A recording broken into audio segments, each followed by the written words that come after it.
Žiga, zdravo. Živijo. Hvala, ker si se odzval mojemu vabilu. Z veseljem. Glih, kar si bil iz potovanja, ne? Ja, na toplem sem bil, tako da mal me zebe, mal imam tresoč glas, ampak ja, mal sva se potepala tele praznike. Ja, sej, kakor sem opazil nekako na socialnih omrežjih, a ne, veliko potuješ, ne? Predvsej. Moram reči, da na eni strani sem seveda v teh funkcijah, ki sem jih imel poslovnih, potoval ogromno poslovno, hkrati me pa potem še zasebno zanima svet, vleče svet. Tako da počasi se tistim nekje 100 državam videnim približujem. Ampak to je še lepo v sveta. Ja, nekje si imel, delal si neko statistiko, ne, koliko držav si obiskal. Ampak je že nekaj časa nazaj, tako da ti to ne, po mojem sem tam okrog 90-92, tam nekje, po mojem. Ja. Koliko je vseh držav? 200? Odvisno, kako jih gledaš, kjer političen sistem, kjer priznaš in to, tako da, ampak tam nekaj čez 200, ne, tako da, se pravi, bližam se tisti polovici, pri 35, tako da bom mogel še kar biti priden, da bom tam do 70 nabral vse. Očitno ti je to ful pomagal, ne, mislim, pri nekem razmišljanju pa pri širini, ne? Absolutno, ko mene predvsem mladi ljudje sprašujejo, kaj je tisto v življenju, v kar se splača na nek način investirati, jaz vedno pravim, potujte. Dati nek nov pogled, dati neka nova spoznanja. V bistvu ugotoviš, da je res lepota v drugačnosti, to je en tak stav, ki ga jaz večkrat poudarjam, sploh včasih v tem mal zaprtem sistemu. Jaz sem imel veliko srečo, da je bila osnovna šola ledina UNESCO-va šola in jaz sem v bistvu v 8. razredu osnovne šole prvič šel v širni svet in to na Japonsko. In to mi je odprlo neke poglede. Potem sem pa rado zelo aktiven v nekih svetovnih mladinskih zgodbah. Še danes se spomnim, kako sem zbiral sredstva za prvi svetovni kongres mladih. Tako zveni super, ampak problem je bil pa en, bil je na Havajih. Zdaj si lahko predstavljaš, da 15-leten mulc začne razlagati, da gre na svetovni kongres mladih in potem mora dodati na Havaje. Ampak ja, ta dimenzija sveta, da me zapreš v nek prostor in ne smem iti naokoli, s tem verjetno dušiš mene. Tako da jaz moram 2-krat, 3-krat na leto iti malo v širni svet, se spogledovati z njim, da mi nek material za razmišljanje in to se mi zdi, da res polni človeka. Sej tako sem jaz to tebe spoznal, sej ti se verjetno tega ne spomniš, ampak ne vem, po mojem si bil star 28, tam okrog, jaz sem bil študent na ekonomski fakulteti in ti si tam dosti predaval, se mi zdi. So bile neke obštudijske dejavnosti, obštudijska predavanja, ne? In tam sem jaz tebe prvič videl. Okay. In si glih o tej japonski razlago. Ne? Okay, viš, še zdaj ostane. Kar se tiče teh predavanj, jaz se na nek način res probam prijazno vedno odzvati. Se mi zdi, da je pomembno, da če sem jaz dobil določene stvari od ljudi, če je to, kar vem in to, kar razmišljam, komorkoli zanimivo, zakaj ne bi se odzval. Je pa res včasih ta izziv, da ena stvar je pošteno omejena v tem svetu, vsi jo imamo enako in to je čas. Ja, res je. Sej ti si bil takrat, pa Blaž Kos je bil takrat zelo dejaven v tem obštudijskih dejavnostih in jaz lahko rečem, da sta vidva meni kar nekako kako bi rekel, odprla pogled, da obstajajo ljudje v Sloveniji, ki razmišljajo na tak način, ker sem jaz mislil, da ne razmišljajo. Ne? Ok, to je lepo slišati. Ja, z Blažem sva že dolg časa prijatelja. Najna ena zgodba o uspehu je sigurno Zavod Y, ki sva ga ustanovila takrat še z drugim Blažem Ravnikarjem in v bistvu smo pognali eno tako zgodbo, da se mladi med 20 in 30 let lahko združujejo. Takrat je veliko ljudi rekla, pa ti si postavlja spomenik in nikoli ne bo šel iz te organizacije in ko sem bil 30 let star, sem Zavod Y zapustil. Tako da meni se zdi pomembno, da Zavod Y danes obstaja, že 3. generacija ga pelje naprej in se mi zdi tako, sicer jim vedno povem, tudi če se bo neka generacija odločila, da bo Zavod Y zaprla, bom jaz čist zadovoljen, ni problema. Bom pa zelo ponosen, da tam prvo 80-ih se premajal, pa da me bojo vsaj tam v drugo vrsto spustili, pa da bom lahko poslušal, kaj mladi takrat med 20 in 30 let razmišljajo. No. Tako da z Blažom sva veliko takih stvari naredila, blazno sva si različna, to vedno poudarjava in po mojem bova še marsikdaj v življenju še kaj naredila. No. Tako da, ja, Blaž je faca in je eden izmed tistih ljudi, ki tudi neko svojo zgodbo drugačnosti drži in se mi zdi, da je to prav. Ja, res je. Zdaj sva lepo šla nekako skoraj kronološko, ne? Zavod Y, pol je bila ena velika zgodba v sklopu tega, lahko malo poveva o tem. O simbiozi? Simbiozi, ja. Ja, morda moramo prej še omeniti tisto, kar je bilo pred Zavodom Y, je bila moja srečna knjiga. To je bila ena taka zanimiva zgodba, kjer sem jaz na sistematski način probal urediti vse listke ideje. Jaz kot otrok sem vedno razmišljal, kaj vse bi rad, kako bi rad in pisal to na neke listke. In to sem nekako združil v to mojo srečno knjigo, ki postane tvoja srečna knjiga. Teh knjig se je kar nekaj prodal, jaz mislim, da se še danes ki najde, malo sem projekt zanemaral, ker morda sem znan po tem, da rad stvari nove začenjam. Zelo težko se pa vračam, jaz mislim, da nikoli ne bom nekje 30 let v službi, da ta zgodba ni, ker me vedno zanimajo neke nove zgodbe in predvsem izhajajo to iz nekega mojega notranjega pogleda in potreb družbe. To probam na nek način združevati in recimo tako je nastala simbioza. Moja babica je na enem od najnih kosil jezna dala časopis na mizo in rekla, Žiga, kaj hudiča je to koliko je teh nekih v-jev, kje je ta trgovina. In v bistvu je bil to meni tak šokanten pogled na to, da nismo diskriminatorni samo do tistih, ki so drugačni, ampak celo do tistih, ki jih imamo najraje, do naših starih staršev, kjer govorimo, da je več informacij nekje, kjer oni nimajo dostopa. In jaz sem prišel takrat nazaj na Zavod Y, seme je bilo posajeno in zgodba simbioze je bila rojena. Jaz sem rekel, dajmo nekaj velikega narediti. To je projekt, na katerega bi verjetno Slovenija mogla biti še bolj ponosna, konec koncev nagovarja neke teme, ki jim bomo pričali v prihodnosti, da bojo vedno večji problemi in to je ta demografska slika, da se sploh Evropa in Slovenija z njo absolutno stara, uporaba tehnologij in povezava v družbi. Nekje 10 000 mladih je učil 15 000 starejših uporabljati tehnologije. Simbioza je danes mnogo več, delala je potem projekte tudi z gibanjem in še danes je verjetno eno tako središče medgeneracijskega sodelovanja. In je nekaj, v kar moram reči, da jaz globoko verjamem, zaradi tega, ker je treba družbo bolj povezovati. In tisto, kar je po mojem mnenju največji uspeh simbioze, je to, kar sem pogosto potem slišal od udeležencev. Namreč na eni strani so prihajali mladi ljudje, ki so govorili, Pišuka, Žiga, sej te stari pa niso glih za en odpad. Lej, koliko vejo, koliko znajo, v bistvu sem se ful veliko naučil. In to je vedno lepo slišati. Na drugi strani so pa seveda te starejši prihajali in so rekli, Žiga, lej, kle so si mladi vzeli čas, prostovoljno, dali nam neka znanja, neke nove poglede, če pa to obstaja v naši družbi, pa upanje za družbo še obstaja. Ni jim vseeno za nas. In jaz mislim, da bi država kot taka mogla gotovo več staviti na take zgodbe, na to povezovanje, na to, da je možno iskati neke out of the box ideje, ki na koncu dneva ne stanejo veliko, dajo pa ogromno. In zato je verjetno simbioza en tak simpatičen projekt. Meni je žal, da ga Slovenija ni razumela predvsem kot izvozni artikel, ker mislim, da bi lahko imeli neko zgodbo, ki bi povezoval lahko cel svet. Jaz sem se trudil to predstaviti z zunanjim ministrom, različnim predsednikom vlade ampak včasih so druge stvari v slovenski politiki, kot je vsebina, bolj pomembna.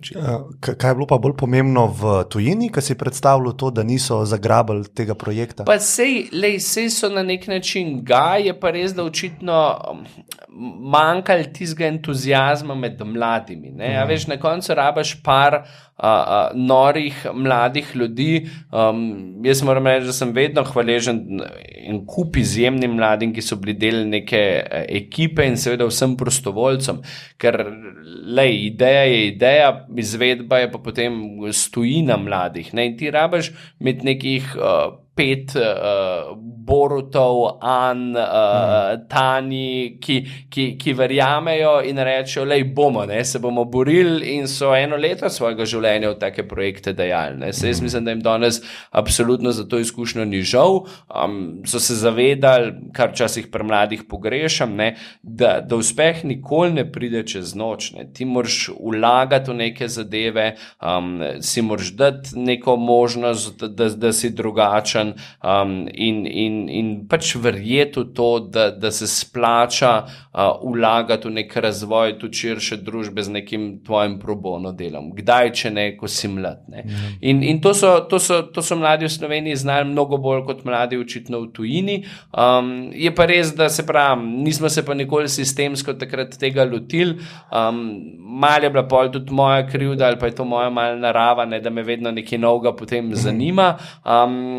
Hkrati pa nismo, se pravi, sistema najdel, kako bi recimo država rekla, je pa to nekaj, kar promoviramo vsako državo, kamor gremo, damo ta know-how in razvijemo to zgodbo. Kako pa je bilo pol tvoja pot, kako je tekla pol naprej po Zavodu Y?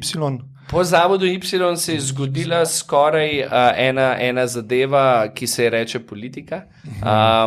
Alenka Bratušek je iskala državnega sekretarja za mlade. Ona je bila premijerka takrat. Ona je bila predsednica vlade. Je pa res, da na koncu je želela eno zadevo, kjer pa jaz nisem mogel ustreči. Na tem mestu je želela žensko. In rekel sem, predsednica, vse je možno, ampak ta sprememba je pa mal prehuda za tako pozicijo. Meni je bil to en dober signal, da očitno je čas za gospodarstvo. Jaz sem sicer bil pripravljen to mesto prevzeti, tako da danes mi težko kdorkoli očita, ko kdaj politiko tudi pokomentiram, da nisem bil pripravljen v neki fazi reči ja. Ampak vse te moje zgodbe z nevladnim sektorjem so bile po mojem sile uspešne. Pogosto sem pa slišal ta komentar, žiga, ampak to ni gospodarstvo. Resno je pa, da se dokažeš v gospodarstvu. Tako da to je bilo potem en tak izziv. V mestni fazi smo postavljali različne zgodbe, Center za socialno podjetništvo na Univerzi v Ljubljani. Bil sem eden izmed tistih, ki je pomagal postaviti ABC pospeševalnik za start-up podjetja. In potem se je zgodil Outfit 7. Potem se je zgodil ta moj prehod. Jaz moram priznati, da bolj kot panogo sem iskal ljudi. Na nekaj vrat sem potrkal, predvsem ljudi, ki sem jih v Zavod Y vabil uspešno ali pa neuspešno. In moram reči, da sem seveda danes izjemno hvaležen, da je predvsem Iza Loginova takrat prepoznala nek potencial v meni. Zbral sem si lahko najbolj seksi title in začel kot talent acquisition specialist na pogodbi. Tako, malo so me po stran verjetno gledali, ampak predvsem z eno vrednoto, ki mi je blizu in ki jo bojo verjetno omenjali tisti, ki so z mano delali oziroma mi dali to priložnost, in sicer odgovornostjo sem izjemno hitro obuval vedno večje čevlje, po prodaji postal predsednik upravnega odbora in 2 leti v bistvu pomagal stabilizirati po prodaji to družbo. Jaz moram reči, da za mene je Outfit 7 absolutno zgodba o uspehu, je nekaj, kar dokazuje, da lahko z neko slovensko pametjo, z nekim znanjem iz tega prostora narediš globalen produkt. Absolutno je bilo genialno, kako so v pravem času razumeli razvoj tehnologije, postavili nekaj, kar je bilo simpatično, všečno in globalno. Mi da se moramo zavedati, da Talking Tom danes nagovarja nekje 350 milijonov mesečnih uporabnikov, 10 milijard downloadov in na koncu tudi prodaja za $1 milijardo je nekaj, kar bi mogel to družbo inspirirati, bi mogel ploskati. Nekdo si je zamislil nek nov produkt, ki je postal viralen, globalen in to je nekaj, kar mene vedno navdihuje, da rečem, da je to neka inspirativna zgodba za vse. Jaz sem za to izkušnjo hvaležen, dala mi je absolutno nek globalen pogled v poslovnih krogih sveta. Ena izmed mojih nalog je, da sem predvsem z Applom, pa seveda tudi z Googlom razvil odnose. V zadnjem času smo recimo odpirali indijski trg, seveda na drugi strani Kitajci, ki so kupili to firmo in delati z njimi je včasih zahtevno, pa vedno zanimivo. In to so neke stvari, da mislim, da je prav, da pri svojih 35 letih, ko si relativno mlad, se predvsem zahvale za to izkušnjo, res nimajo jo vsi, ne, in zato se mi zdi, da je to res eno tako simpatično pa zahtevno obdobje. Včasih kdo reče, ja, to je bila sreča. Jaz mislim, da je bilo najprej precej trdega dela, ogromno znanja. Tisto, kar jaz večkrat poudarjam, je ta genialnost Samota-Nize, da sta znala povezati tako različne znanja, konec koncev sta tudi drugačna malo po karakterju in znata razumeti drugačne stvari v firmi. In to je nekaj, kar se pravi, bi mogli večkrat študirati. Jaz moram reči, da sem zelo vesel, da sva s profesor Škrlavajem smo naredili eno študijo case study Outfita na INSEAD-u.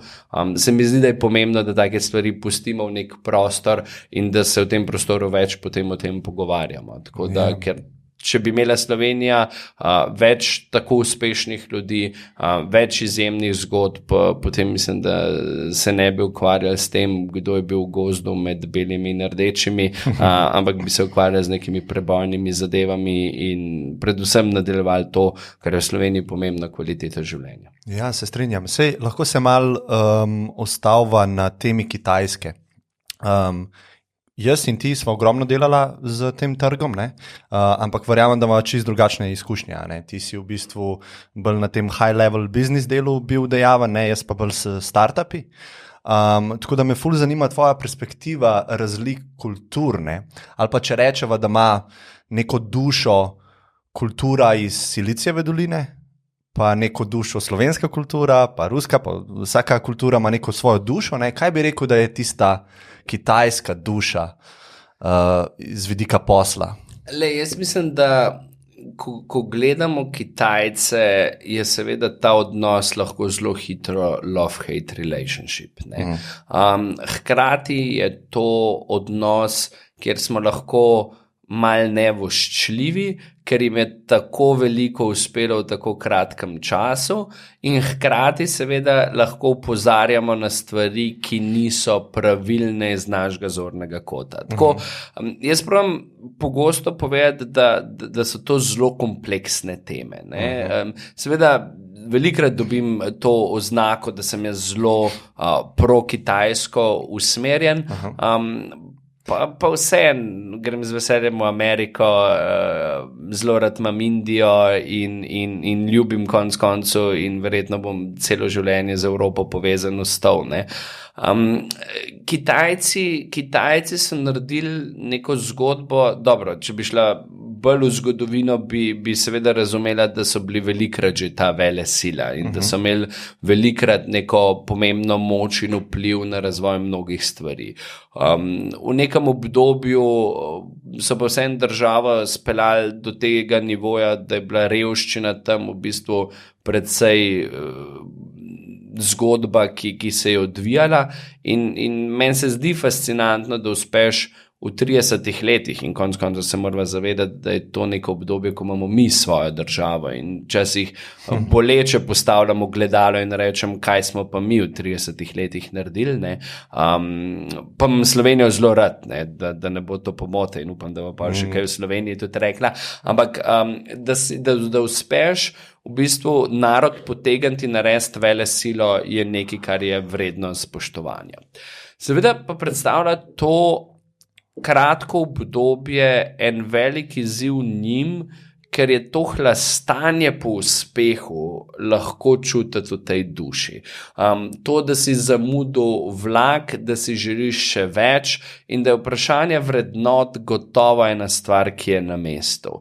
Če ti prehitro dobiš veliko in če na nek način nisi na to pripravljen in tega ne znaš razumeti, ceniti, potem delaš tudi neumnosti.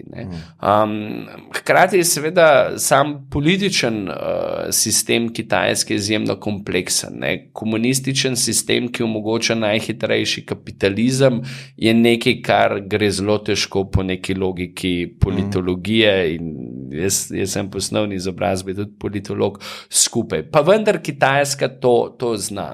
Na drugi strani odpira mnoga vprašanja. Jaz seveda zaradi sodelovanja s Kitajsko se pogosto vprašam, a je demokracija najboljša oblika vladavine, kjer morajo politiki tekmovati na vsake 4 leta, če vlada zdrži 4 leta, če ne pa še krajše za neko všečnost naslednjega glasova na volitvah, medtem ko neka kitajska struja politična lahko planira 20-40-letne reforme in se ne ukvarja z vprašanjem, ali bo še tam ali ne bo tam.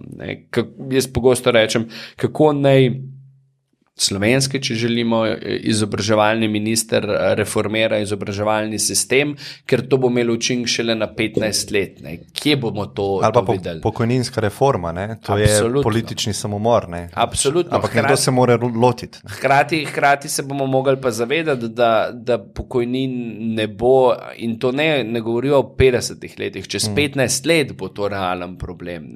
In pri tem si zatiskamo oči in to je verjetno včasih tista zgodba, zdaj se sicer z kitajske duše malo odmikava, na katero pa jaz tudi v Sloveniji opozarjam, da se ne ukvarjamo z vsebino, da se ne ukvarjamo z realnimi problemi, ampak dejansko je populizem vedno bolj simpatična zgodba, vedno manj je treba opozarjati na stvari, ta status quo, v katerem živimo, ta cona obdobja je fajn, sej problemi, kot je pokojninska reforma, globalni problemi, kot je vprašanje podnebja, pa nas nekako še ne zadevajo, ampak to bo bolelo. In jaz moram reči, da sem vedno ponosen na delo, ki ga upravljata Nina Kozorogova, Anita Ogolinova z vidika dobrodelnosti, ampak bojim se, da predvsem, kar se tiče starejših, ratuje to resen izziv, ki bo vsako leto večji.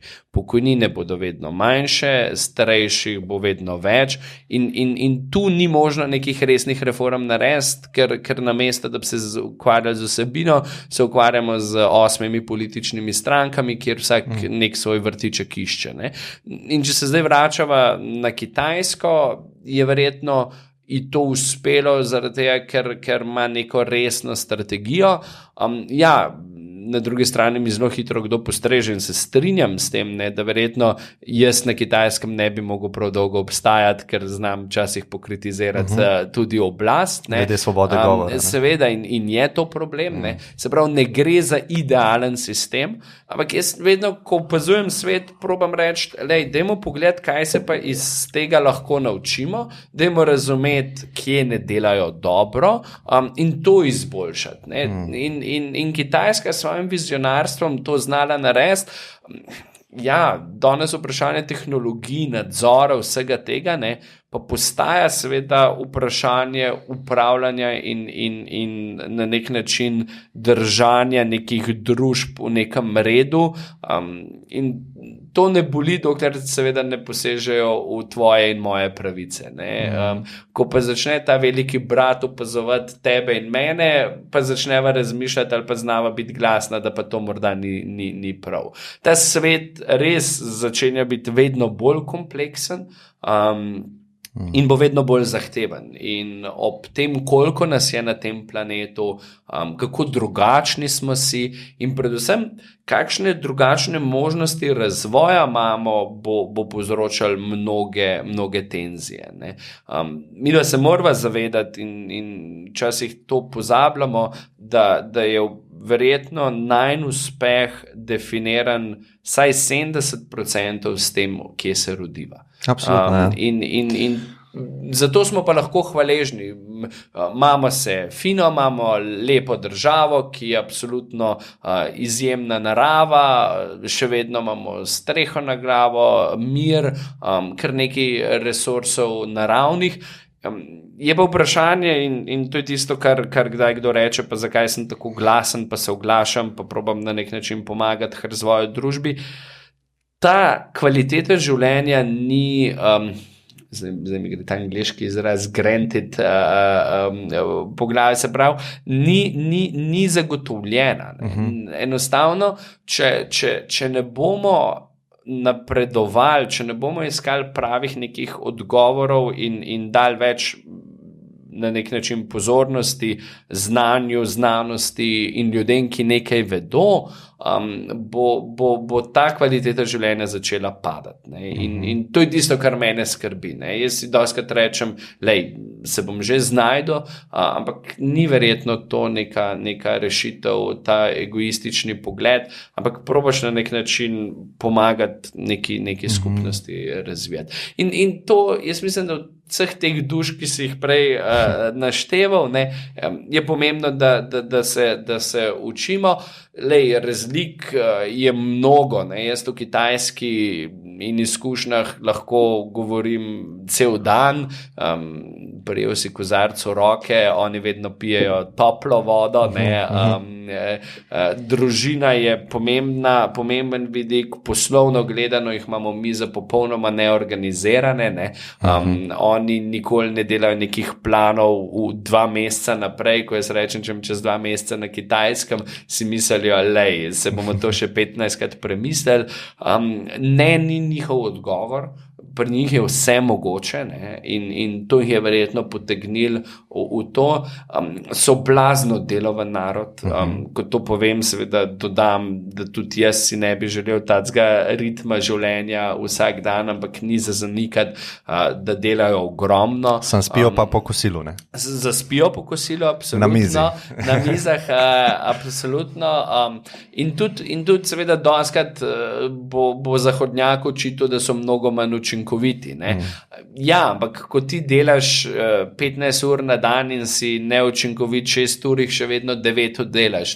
Če mi dva delava 8 ur, pa rečeva, da sva 7 ur pa pol učinkovita, še vedno pomeni, da sva manj učinkovita na koncu, oziroma manj naredila, kot so to naredili oni. Tako da jaz vedno, meni je ta izkušnja seveda pomembna, da na nek način probaš razumeti to, da se spet od drugačnosti lahko učimo, in da Zahod prinaša neke zanimive zgodbe, Vzhod prinaša druge zanimive zgodbe, in probati razumeti to je verjetno neko bogatstvo, ki sva ga imela midva in ga včasih kdo nima z vidika učenja.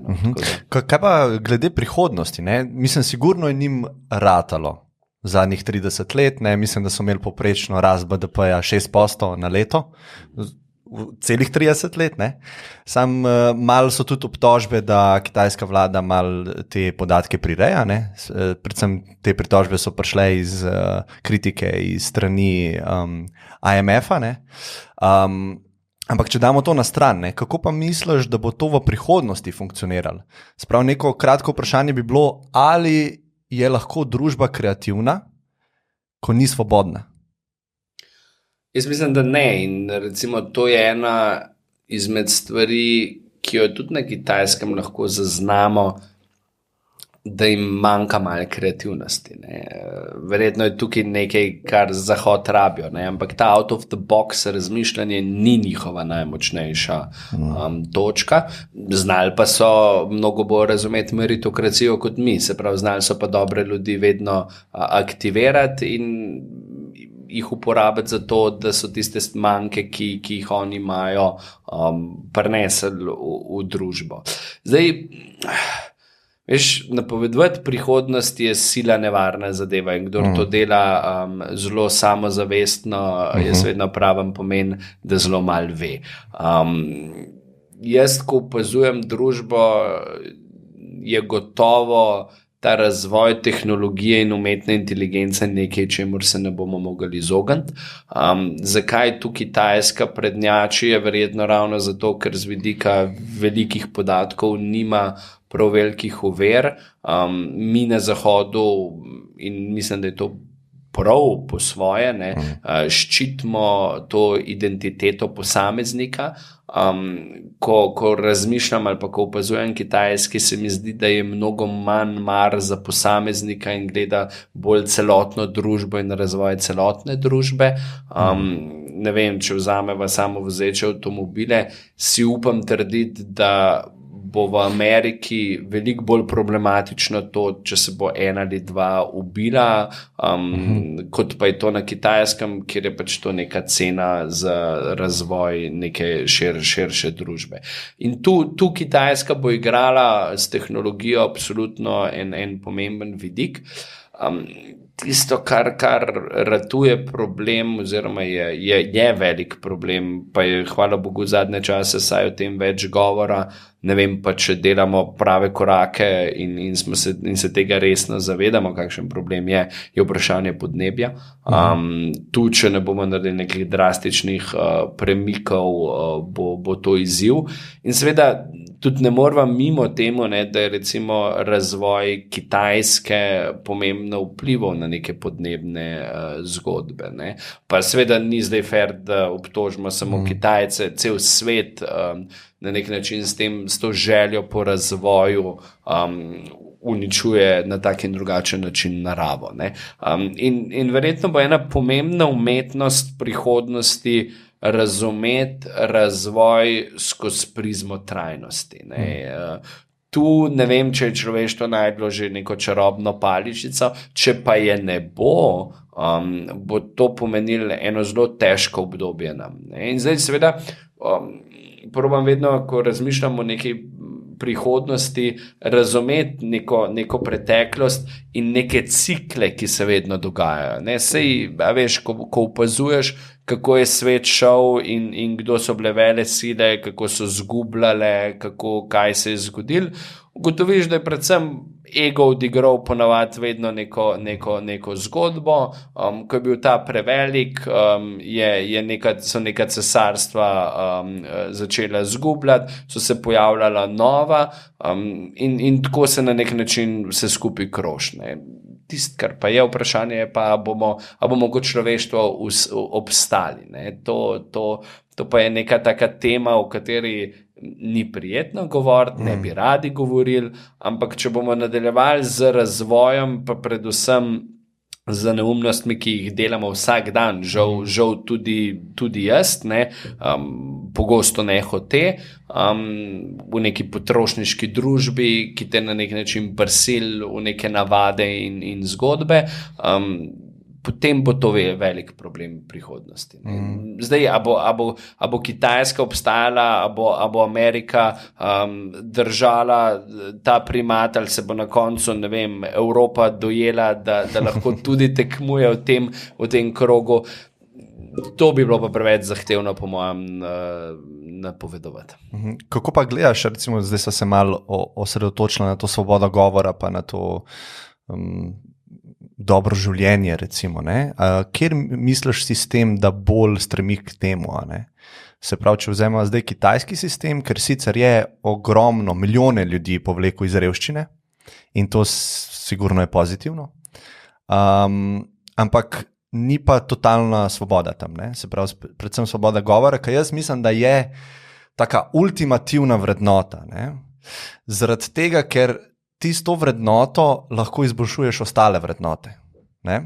Če nemaš popoln status quo, ne? Ti ne smeš nič reči, nič ne moreš izboljšati. Tukaj se s tabo strinjam. Pa se vem, ko bom zdaj zagovarjal morda eno drugo plat, me bo zelo hitro nekaj ljudi obtožili, da ne verjamem v demokracijo, da ne verjamem v svobodo govora. Ni res, ne. Je pa res, da je mnogo lažje verjetno nam na ta način razmišljati, ko ni treba upravljati več milijardnega naroda. Ne. In to ratuje zahtevnost, ne. Kako na nek način zagotavljati. A obstaja možnost, ne, da zagotoviš za neko demokracijo, kjer lahko vsak pove svoje mnenje, kjer vsak lahko reče, kar če, nek tako hiter in uspešen napredek. Ne. Recimo, tu je zanimivo primerjati Indijo in Kitajsko. Ne, sistema, pa kljub temu, da je Indija demokracija, v zadnjem času zelo poslušam, da seveda tudi ljudje, ki so preveč kritični do sistema, tako in drugače dobijo po prstih. Sej, vprašanje je, a ne dobivamo po prstih tudi v Sloveniji, ne? Tisti ljudje, ki smo glasni. Absolutno fizično ne, ampak neki vzvodi se pa pojavljajo, kako probajo tako in drugačne načine utišati ljudi, ki povemo svoje mnenje. Ne? Jaz mislim, da želja očitno vsake oblasti je na nek način obvladovati narod. Ne? In nismo še najdeli tega sistema, ne? Ki daje popolnoma svobodo in hkrati zna potegniti neko kolektivno zavest ljudi. Ne? To bo umetnost ali pa je umetnost vodenja, po mojem, nekih narodov. Ne? In ja, strinjam se, ne, da ti lahko rataš kreativen, rataš pa tudi kritičen takrat, ko imaš to svobodo. Ne? A veš, meni to, da sem lahko videl toliko sveta, meni to, da nisem od nekih stvari odvisen, mi nudi možnost, da povem svoje mnenje zelo neobremenjeno. In včasih to nekomu ne ustreza, zaradi tega, ker če bi bili vsi, veš, tudi tako v šoli, ne?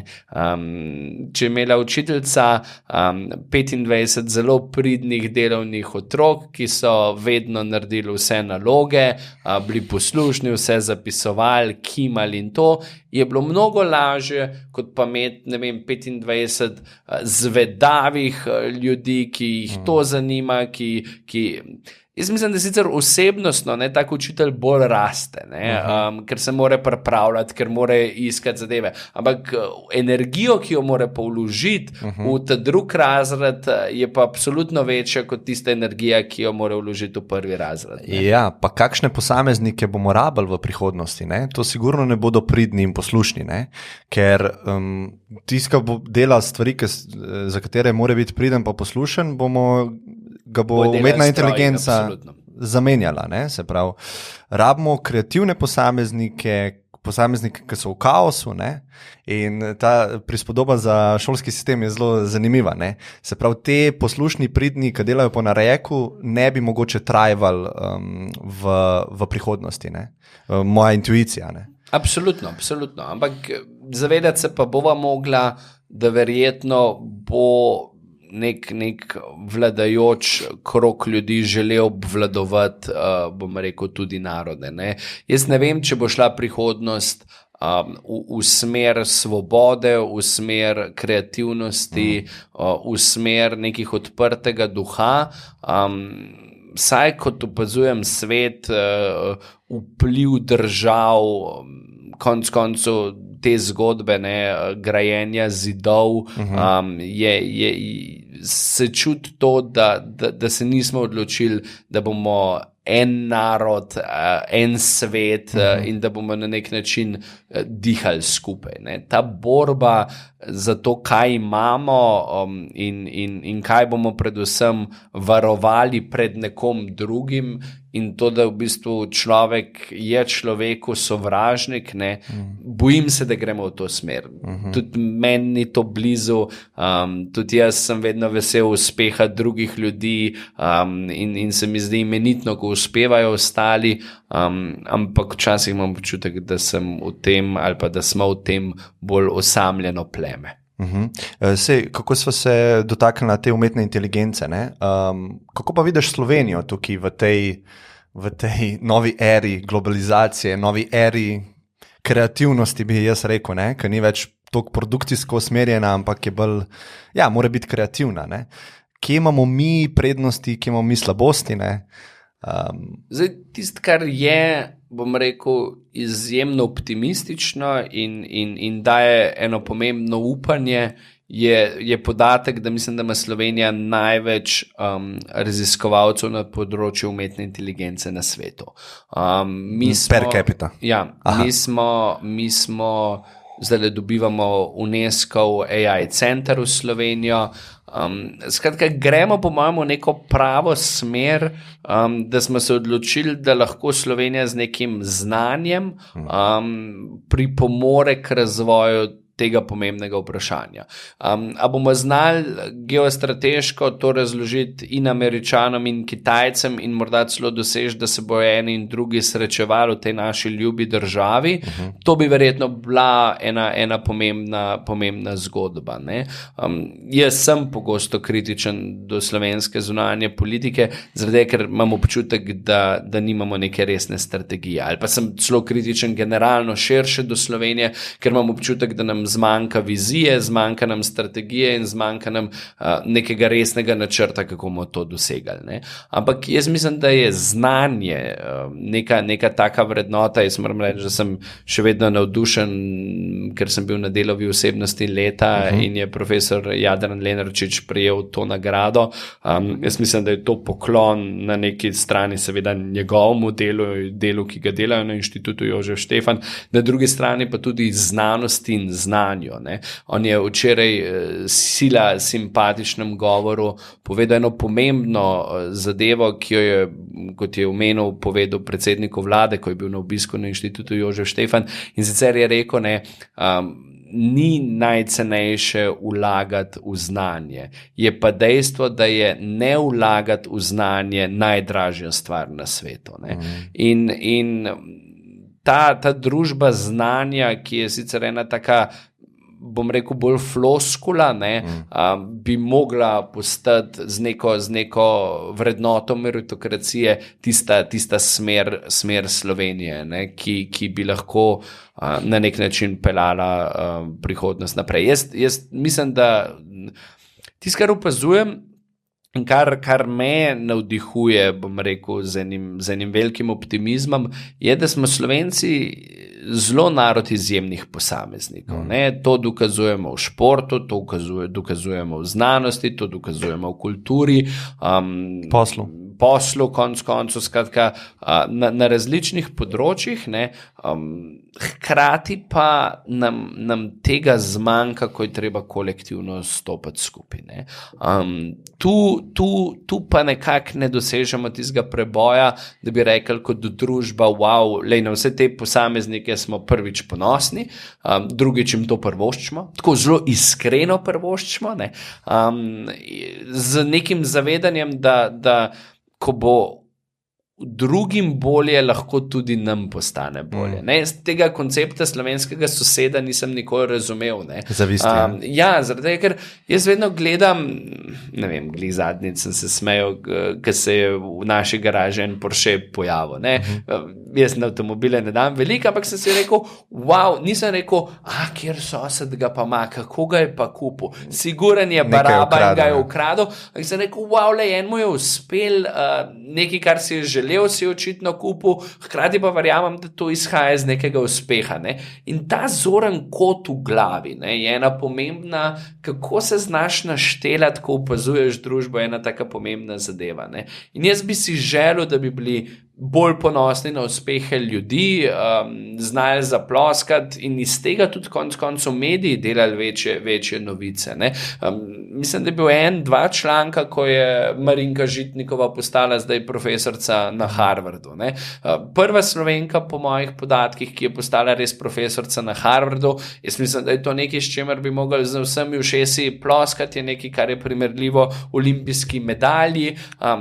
Tega pogrešam. Kje je bilo pa objavljeno to? Mislim, da so v Delu to objavili. Aha, ni bilo na spletu tudi? Ja, mislim, da je na Delovem spletni in to. Ampak taki komentarji so zelo zanimivo je videti, dobiš nek uvid, ko greš dol v komentarje pogledati. Ob uspešnih zgodbah. Absolutno. Komentarji, ko jih berem, ne vem, ko berem o uspehih Ane Roš, so včasih grozljivo in seveda, jaz sem po svoje velikrat kritičen do slovenske politike, hkrati pa priznavam zelo eno stvar. Je samo odraz nekega ljudstva in je problem pogosto tudi v ljudeh. Poglej, ne bom izpostavljal predsedniških kandidatov na prejšnjih volitvah, ampak univerzitetno izobraženi ljudje z doktoratom, ki so videli nek svet in to, so dobili tako malo glasov in so neki navijači dobili več glasov. To sporoča nekaj o nas, to sporoča o neki širši družbi, kaj si morda res želimo.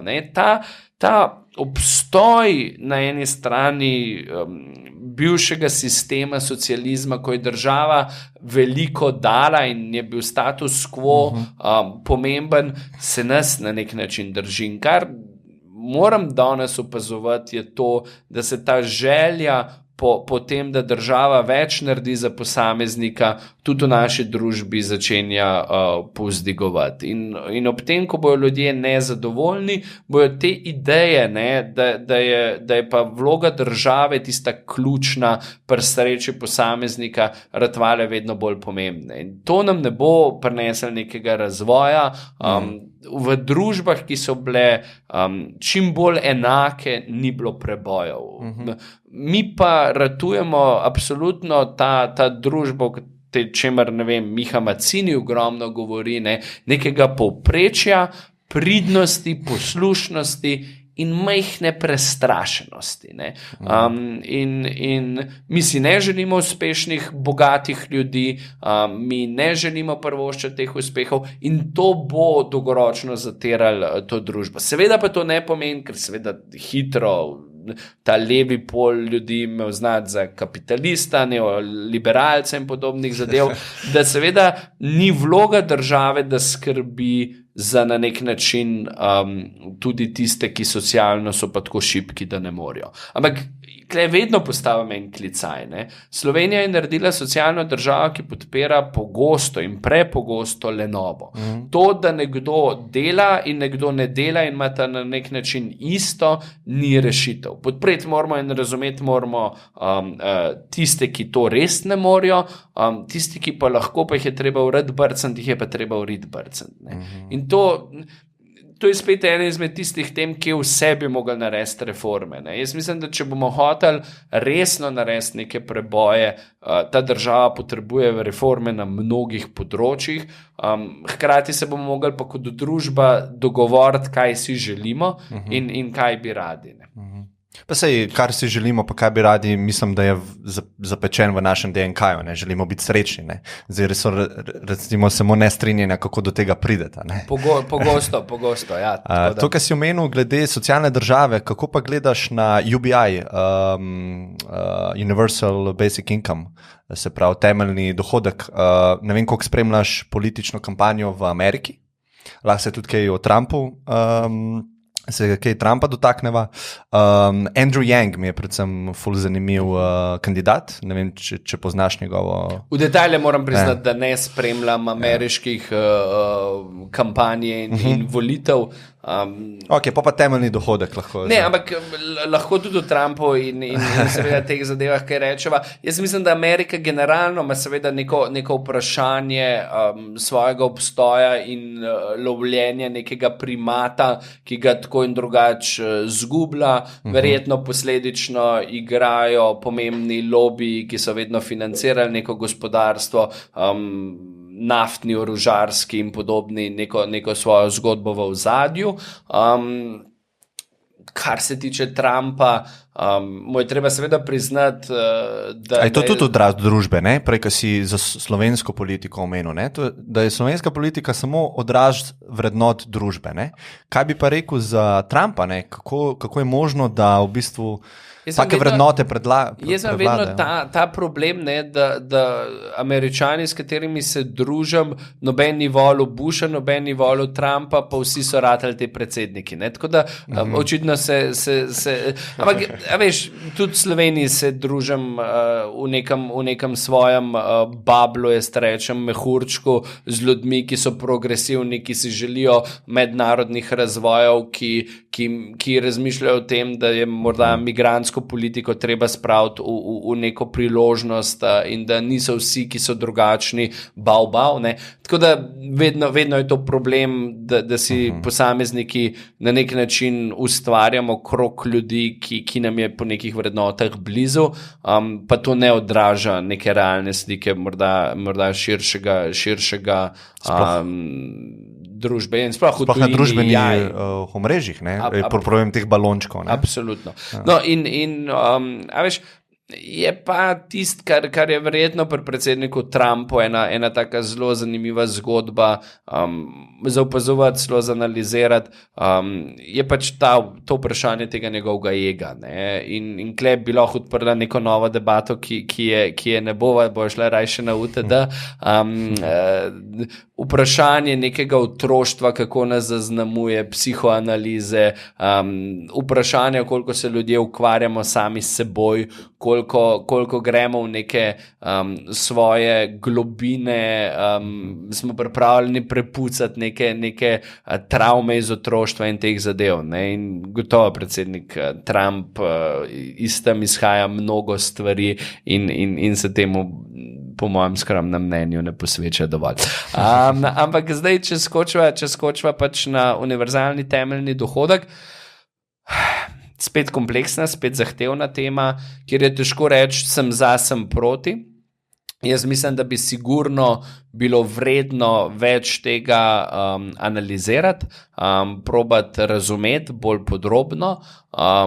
Jaz mislim, da z novimi tehnologiji, z roboti in z vsemi temi zadevami bo ta tema vedno bolj pomembna.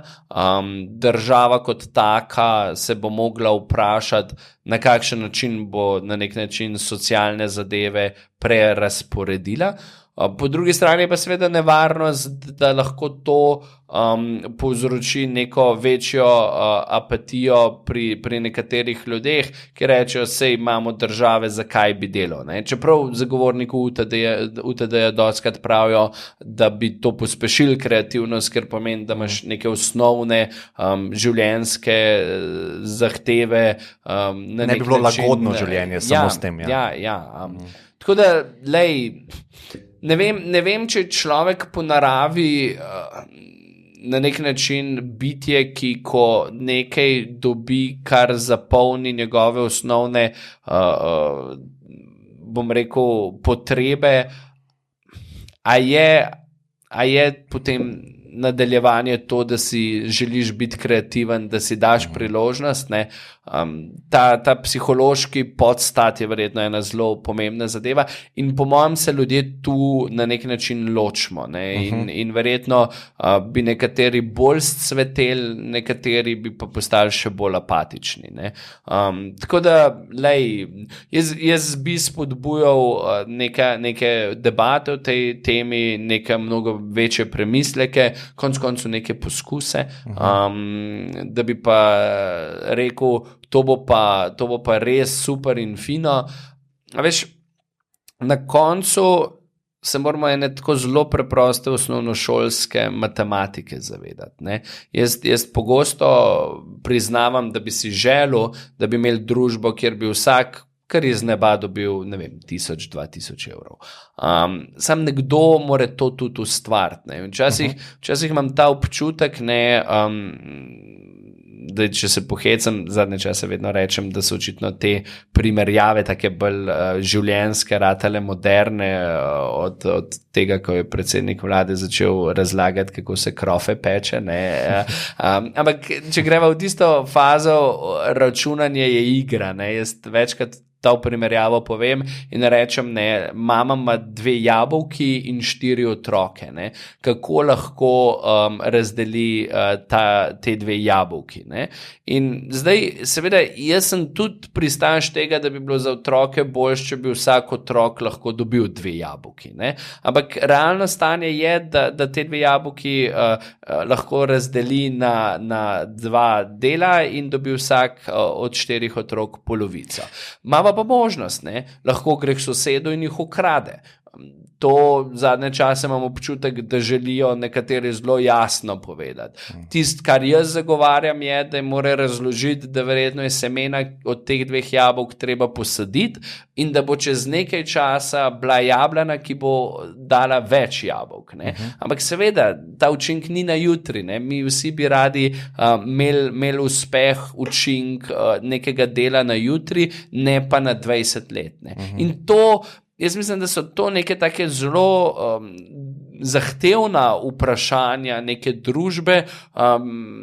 Mi gremo na referendume zato, da se sprašujemo o tem, a bojo trgovine v nedeljo odprte. Noben pa ni v bistvu slovenske družbe vprašal, a si želi bolj socialno državo, a si želi neke take zadeve, da država več da ljudem, da jim več vzame, da je neko tekmovalnost. Te take temeljne široke vprašanja. Ja, ampak tistega, ker ga voliš in njegov vrednostni sistem.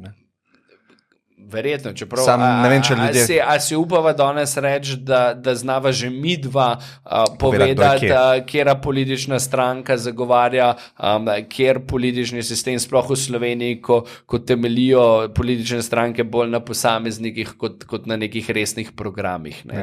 Tam, kjer veter piha. Ja, in to so te zadeve. Večkrat me boš slišal reči, da se v slovenski družbi absolutno premalo pogovarjamo, premalo se pogovarja različnih ljudi za isto mizo, premalo krešemo neka mnenja in potem iz tega, seveda pol kdo reče, Žiga, ampak sej ne moramo imeti samo debatnih klubov, ampak iz debate potem definirati akcijo in predvsem potem speljati neke pomembne ali politike oziroma dejanja in podobno, je tisto, kar lahko družbo premakne. Zato je svoboda govora pomembna, da lahko sploh to imamo, pa lahko delamo.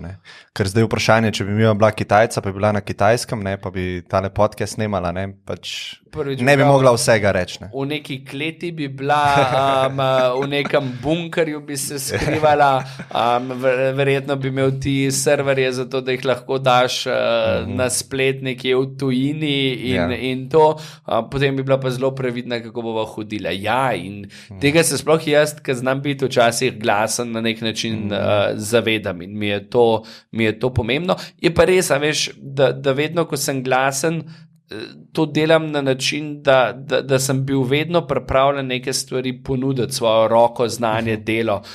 Se mi zdi, da res se pravim izogibati temu couch komentiranju nogometa. V politiki upam kaj reči, bil sem pripravljen, pa ni bilo te priložnosti. V gospodarstvu sem se kar nekaj naučil, pa sem tudi v Sloveniji bil pripravljen pomagati, pa si v nekem momentu to Slovenija ni želela. Skratka, a veš, to so vedno tiste zadeve, da probam ne samo pametovati, hkrati pa mi pa težko vzameš to možnost, da pa povem svoje mnenje, ko nekaj ni prav. Se mi zdi pa, da je to neka moja odgovornost. In se mi zdi, da včasih ne strinjati se še raj pa po drugi strani pohvaliti. Jaz mnogo raj pohvalim, jaz mnogo raj rečem, wow, navdušen sem, da je recimo profesor Lenarčič včeraj dobil to nagrado osebnost leta, da je Nina Kozorok ratala Slovenka leta, da sem na te ljudi ponosen, da sem vesel, da se lahko naučimo, da jih družba ima. Veš, to mi je bližje. Raj bi vsak dan samo hvalil ljudi, ampak ko pa imam občutek, da je treba na nek način Bob reči, mi pa tudi to ni težko. Kaj pa zdaj neko vprašanje, itak sigurno že samo preplavalo na površje, ki ga verjetno dosti dobiš. Kaj pa ti pa politika? Naučil sem se, da se zarečenega kruha v življenju lahko človek naje. Če bi nekdo 10 let nazaj rekel, da bom imel to priložnost, da bom nekoč predsednik upravnega odbora tako uspešne milijardnega podjetja, bi rekel, oh, come on. Naučil sem se, da nikoli ne rečem nikoli. Ti pa zelo iskreno povem, da ko pa spremljam slovensko politiko, pa ne vem, če se mi da ukvarjati z egotripi nekaterih ljudi, z zgodbo neke, bom rekel, strankarske politike, z nekim tekmovanjem, ki ne temelji na vsebini, ampak temelji na vseh drugih stvareh. Hkrati pa nisem imel nikoli problema, da če me je kakršenkoli minister, državni sekretar, predsednik vlade poklical, vprašal za mnenje, sem v svoje znanje, povezave bil pripravljen na nek način ponujati. Tako da jaz mislim, da na tej osnovi bom še naprej vedno slovensko politiko sodeloval. Je pa res, veš, da pa v nekaj bolj verjameš, te mora pa tudi nekdo prepričati in svojo karizmo in svojim znanjem in svojimi vsebinami, ker je to pol vprašanje, ne, kaj in kako. Tako da, ob tem vprašanju nihče ne dobi definiranega odgovora in ga nikoli ne bo. Jaz sicer moram reči, da kadarkoli se oglasim, se začnejo potem pojavljati celo kdaj kakšni članki, da pa jaz postavljam neko novo politično stranko ali pa da strici iz ozadja zelo dobro skrbijo zame. To je tisti vidik, ki smo prej govorili, da ko si glasen, jih ne dobiš po prstih v Sloveniji fizično, začnejo pa to skrbeti taki in drugačni ljudje. Ne. Tako da, to je en tak zelo iskren pogled mene in politike. Dejstvo je, da mi za slovensko družbo ni vseeno, dejstvo je, da nekaj homopolitikusa v meni je, bi pa res raje, da se politika ukvarja z vsebino, da recimo so programi, kot je Simbioza, ki imajo učinek v družbi, nekaj, kar lahko prispevam, kot pa da se driblam ali pa da se obtužujejo eni drugi, kaj nekdo naredil 40 let nazaj. Ja, po moje treba, da se te vrednote pa način, prav politična kultura spremeni, mora nekdo fasati tudi take stvari, ne? Se pravi, kritiko, laži in vse, ne, in pač to nase prevzeta, ne, da se to vse spremeni. Družba, da se ščisti ali pa karkoli, da se ščisti, gre vedno čez nekaj faz, ne, in zavedati se pa moramo, mlada je naša država, 30 let, premalo časa, da bi se učili, še manj časa, da bi iz tega naredili neke resne zgodovinske zgodbe, in to vedno v nekem procesu traja, ne, tako da in hkrati, ne, da seveda ne bova samo kritična, se moramo zavedati, da živimo v nekem raju na svetu, da nam je izjemno dobro, da nam je izjemno lepo. Jaz kadarkoli prihajam nazaj v Slovenijo, moram reči, da cenim to kvaliteto življenja, je to nekaj, kar se mi zdi, da premalo spoštujemo, in to delajo predvsem ljudje, ki pač premalo sveta vidijo, ne? Tako da se verjetno vračava na tisti začetek, zakaj je pomembno potovati, zakaj je pomembno si dati priložnosti, da vidimo svet. Zdaj pa par kratkih vprašanj imam. Kjer upaš na kratke odgovore. Tako je. Kratke vprašanja, kratke odgovori. Kakšen nasvet bi dal enemu mlademu, ambicioznemu posamezniku, ki zdaj recimo študira? Se pravi, kakšen nasvet bi mu dal, pa kjer nasvet bi mogel ignorirati, ki ga pogosto dobi v družbi? Absolutno to, da naj potujejo in da naj to glavo čim bolj odprejo, in absolutno je pa ignorirati to, da se nekaj ne da. Se mi zdi, da sploh mladi, sploh pa če imajo še to priložnost, da živijo pod neko družinsko streho in to, takrat moraš tvegati, takrat si moraš upati, takrat moraš imeti najbolj jajca, če tako rečeva, in verjeti v to, v kar verjameš, slediti tem iskram v očeh in narediti stvari. Kaj ti tudi, če fejlaš, če ne uspeš, je to pač del sestavljenega uspeha. Ne? Jaz vedno pravim, to je nekaj, kar se v Sloveniji spet morda bi mogli bolj naučiti, ne?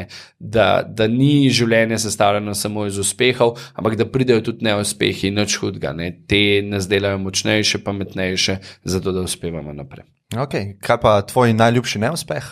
Recimo, če se glih pri tem. Moj neuspeh je recimo Univerza za življenje. To je zgodba, ki sem jo naredil, po mojem glih v enem takem času, ko se je Facebook začel razvijati. Moja ideja je bila, da bojo ljudje brali preko SMS-ov članke, ki jih bojo strokovnjaki napisali. Nekaj sem v to denarja vložil, ta tehnološka zgodba ni uspela. A veš, z Markom Zuckerbergom sva istočasno začela. Sem druge tehnologije sta zbrala. Druge tehnologije, poglej, kje je on danes, kje sem jaz. Pa po drugi strani morda je bila pa ravno Univerza za življenje en tak seme, da sem pa lahko končal v taki, bom rekel, tehnološki firmi, kot je Outfit 7. Nikoli ne veš, zakaj je nekaj dobro. To je res, ja. S kom bi šel pa na večerjo, če bi lahko šel s komarkoli, lahko je tudi mrtva oseba. Jaz moram priznati, da grem res na večerjo, prvič se mi to vidi, ker rad dobro jem, zelo rad za praktično komarkoli, ker mislim, da se lahko od ogromno ljudi veliko stvari naučiš. In imam to srečo, da mnoge ljudi, ki si zaželim, da bi jih srečal, jih lahko tudi srečam. Recimo David Rubenstein je bil eden izmed tistih ljudi, ki sem ga na zadnje srečal na srečanju Trilaterala v Parizu. David ima izjemne pogovore, peer-to-peer intervjuje na Bloombergu in srečuje vse zanimive ljudi. In če se znam pogledaš, kdorkoli me povabi na večerjo, grem z veseljem. Če me povabi na večerjo v Sloveniji, kjer res dobro jemo, kjer imamo res izjemne šefe, se mi zdi, da je to lahko sploh ena zgodba. In to se mi pogosto dogaja, da pravim kakšne tujce, ko jih pripeljem v Slovenijo, peljati okrog in so vsi navdušeni nad tem. Tako da, težko izpostavim enega, dva, ker je teh ljudi precej. Ok, cool. Ena knjiga, ki te je najbolj impactala v način razmišljanja ali pa življenje na splošno? Jaz zelo veliko berem in knjige so mi blazno blizu, tako da je težko izpostaviti eno. Recimo, jaz sem bil zelo vesel, da smo ravno to knjigo Kaj folija prevedali v slovenščino, ki je ratala tudi poslovna knjiga. Jo Tjaša bere, ja, in ta knjiga Velesilje umetne inteligence zelo zanimivo razlaga to zgodbo, o kateri smo danes tudi govorila, Ameriko in Kitajsko. Tako da bolj vprašanje področja, ki ga lahko potem na nek način človek poveže s knjigo. Če pa res moram tako izbrati eno osebno, ne posebno, Mož, ki je sadil drevesa, je ena taka simpatična zgodba, ki govori o tem, zakaj moramo dajati in je ena taka zanimiva zgodba, evo, če me vlečeš za eno. Ampak te knjige je veliko. Dve stvari sta pomembne v življenju, se mi zdi, ljudje, ki jih srečamo in knjige, ki jih preberemo. Te dve stvari nas gotovo najbolj zaznamujejo. Sej na nek način so tudi knjige ljudje, ne? Ker absolutno. To, da imamo mi to srečo, da lahko mind nekoga imamo zapakiran v tak format. Ne? On je mogoče celo življenje se učil, potem je eno leto razmišljal, kako bo to sporočilo dal, ne? In mi dobimo to za 15 evrov. Mislim, to je čist nora Nora diskrepanca med valuejem. Moram parim založnikom povedati, da te morajo kontaktirati, ker to je taka zelo dober način reklame in enega spoštovanja do knjige. Ja. Praktično zastonje. Knjige so zastonje. Premajkrat se zavedamo tega. Ja, res je. Še zadnje vprašanje, v kaj verjameš, s čimer se večina ljudi ne bi strinjala? Verjetno v to, da so ljudje po svoji osnovi dobri. Super. Jaz mislim, da kdaj mi kdo reče, da sem naiven, jaz mislim, da sem sila optimističen, včasih mi pašejo ta roza očala, se mi zdi, da delajo ta svet lep. Ok, super. Hvala, Žiga, za obisk. Hvala tebi za povabilo. Z veseljem.